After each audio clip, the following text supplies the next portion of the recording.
Hello everyone, मेरा नाम है पवन कुमार। आप देख रहे हैं राजेश कुमार ज्ञान केमिस्ट्री चैनल।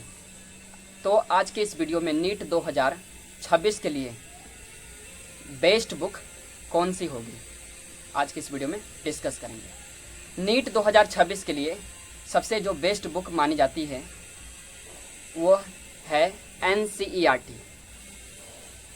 बस नीट 2026 के लिए ही बेस्ट बुक नहीं मानी जाती है, आप किसी भी एंट्रेंस को देते हो, चाहे आप सीनेट का एग्ज़ाम देते हो या सीपेट का एग्ज़ाम देते हो या नीट का एग्ज़ाम देते हो, एम्स का एग्ज़ाम देते हो, जेई मेन का एग्ज़ाम देते हो, जेई एडवांस का एग्ज़ाम देते हो,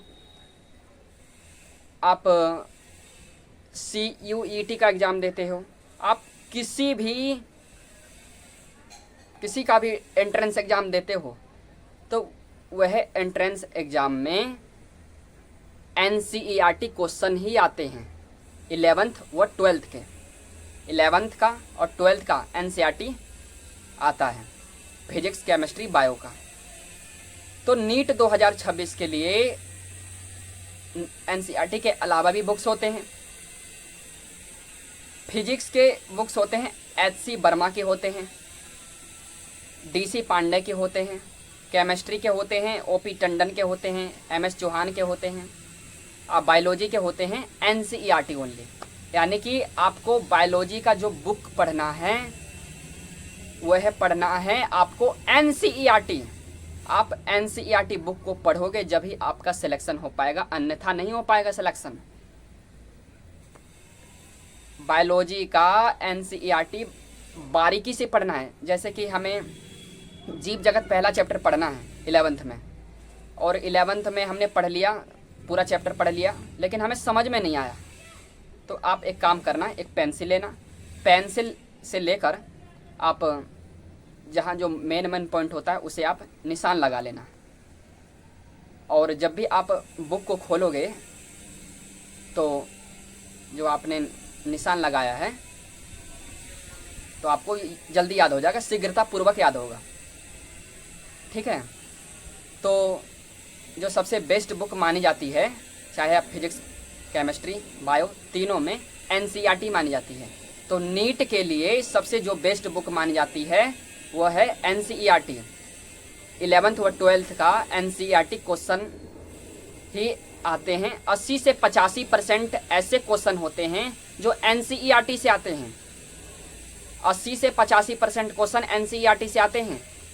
जो 15% बच गया, 10-15% जो बच जाते हैं वो आता है अलग बुक्स में से आ जाते हैं। जैसे कि मैंने आपको बुक्स के नाम बताए, OP टंडन के, HC वर्मा के, तो इनमें से कुछ पूछा दिया जाता है। और पिछले वर्ष के जो क्वेश्चन आए हैं, प्रीवियस ईयर क्वेश्चन, उनसे कुछ मिलता जुलता 1-2 क्वेश्चन आ जाता है, और दूसरे बुक्स में से भी 1-2 क्वेश्चन आ जाते हैं।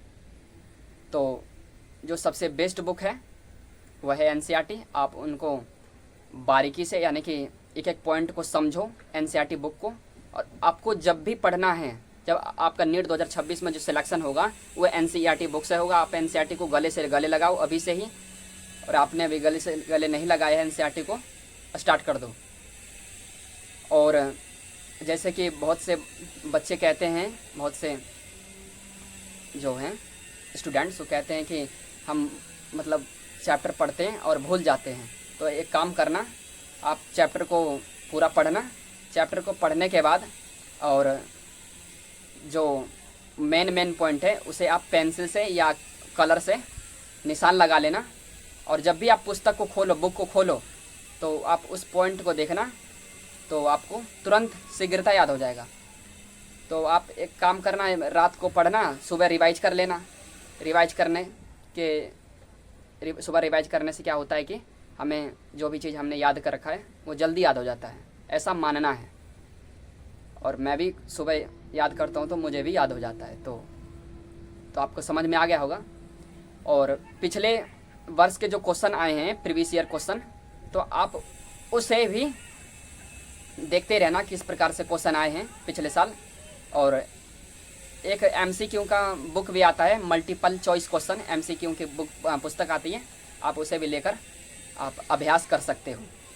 ठीक है, तो आपको समझ में आ गया होगा सभी बातें। तो तो आप चैनल पर नए आएँ, चैनल को सब्सक्राइब कर लें, बेल आइकन घंटी को प्रेस कर लें, अपने दोस्तों मित्र फ्रेंड्स के साथ शेयर कर देना। आपको वीडियो इन्फॉर्मेटिव लगी हो तो वीडियो को लाइक कर दो।